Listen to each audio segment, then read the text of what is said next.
Assalamualaikum warahmatullahi wabarakatuh. Salam sejahtera untuk kita semua. Salam guru penggerak, merdeka belajar. Baik, pada kesempatan kali ini saya akan mencoba memaparkan terkait dengan koneksi antar materi modul 2.2.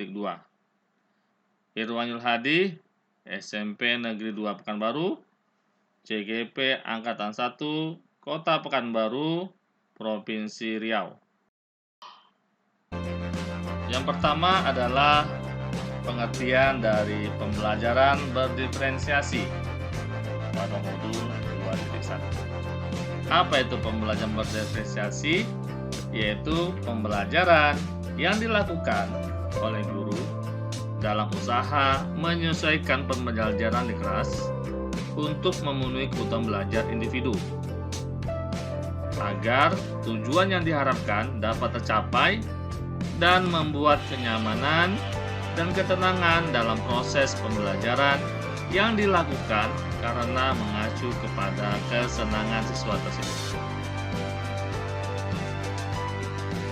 Selanjutnya, adapun strategi yang dapat dilakukan oleh guru dalam pembelajaran berdiferensiasi ini adalah yang terdiri dari 3. Yang pertama, diferensiasi konten.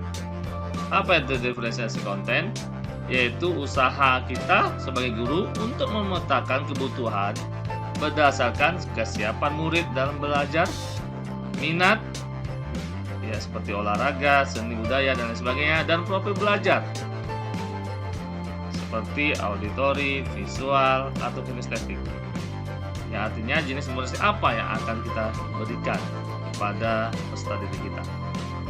Yang kedua adalah diferensiasi proses.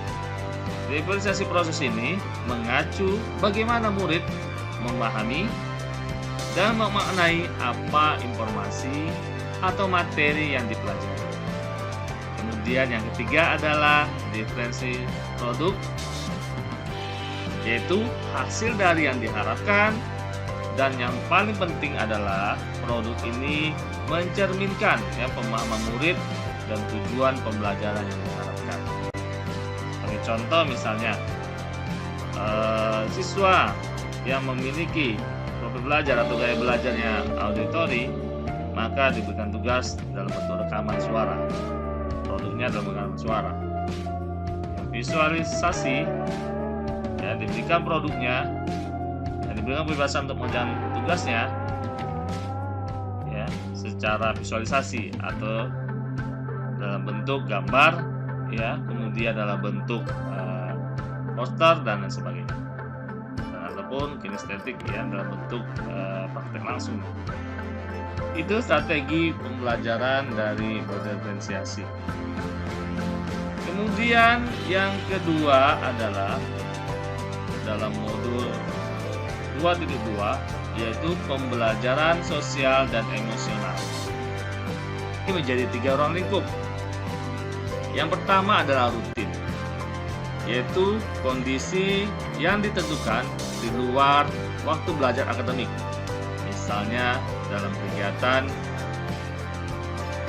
eskul, bisa dilaksanakan dalam kegiatan eskul, dan lain sebagainya. Atau kegiatan di sini contohnya adalah kegiatan lingkar pagi, kegiatan membaca setelah makan siang, dan lain sebagainya. Kemudian yang kedua adalah terintegrasi dalam mata pelajaran, yaitu melakukan refleksi setelah menyelesaikan sebuah topik pembelajaran, membuat diskusi kasus atau kerja kelompok untuk memecahkan masalah. Kemudian yang ketiga adalah protokol, yaitu menjadi budaya atau aturan sekolah yang sudah menjadi kesepakatan bersama dan diterapkan secara mandiri oleh murid atau sebagai kebijakan sekolah untuk merespon situasi atau kejadian tertentu. Misalnya, menyelesaikan konflik yang terjadi dengan membicarakan tanpa kekerasan, mendengarkan orang lain yang sedang berbicara, dan lain sebagainya. Itu ruang lingkup dari pembelajaran KSE.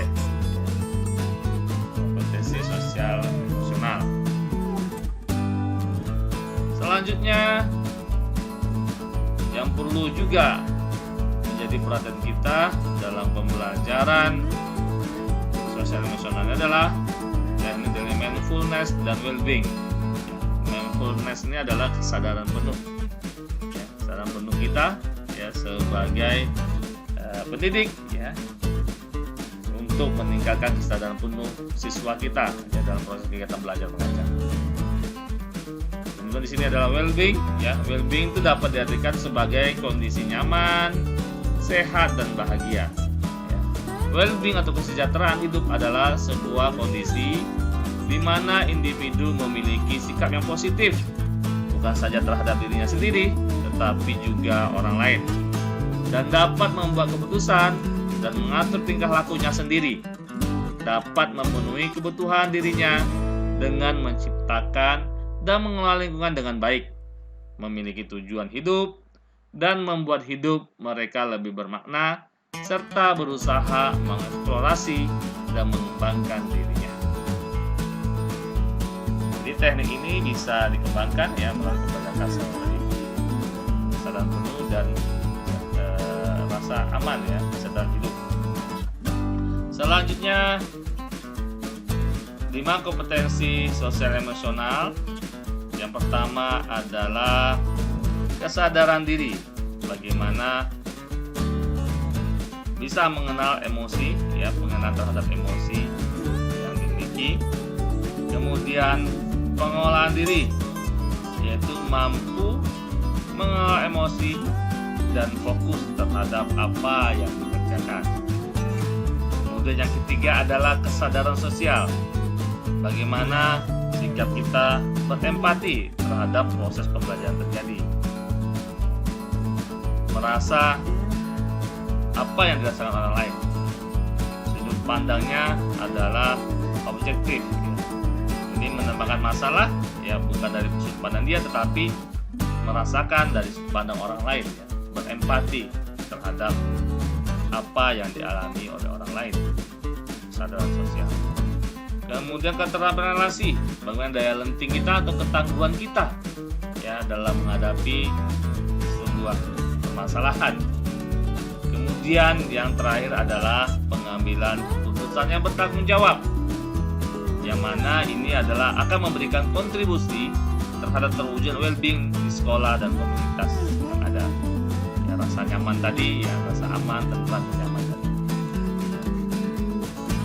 Jadi dalam modul 2 ini itu terdapat 2 materi pembelajaran, yaitu pembelajaran berdiferensiasi dan pembelajaran KSE, yaitu kompetensi sosial dan emosional. Dan terakhir, adapun koneksi antar materi dari materi, baik itu materi modul 1 maupun modul 2 adalah tujuannya adalah bagaimana dalam sekolah itu atau membentuk profil pelajar Pancasila. Bagaimana cara membentuk profil pelajar Pancasila? Tentu ini sesuai juga dengan yang disampaikan proses pembelajaran sebelumnya tentang Ki Hajar Dewantara, yang mana mengatakan adalah pendidikan adalah pembudayaan buah budi manusia yang beradab dan berjuang manusia terhadap 2 kekuatan yang selalu menghidupi manusia, itu qadar alam dan qadar zaman. Dengan demikian, pendidikan itu sifatnya hakiki bagi manusia sepanjang peradaban seiring perubahan zaman dan berkaitan dengan usaha manusia untuk memerdekakan lahir dan batin. Jadi, pendidikan ini bagaimana siswa bersandar pada kekuatan sendiri.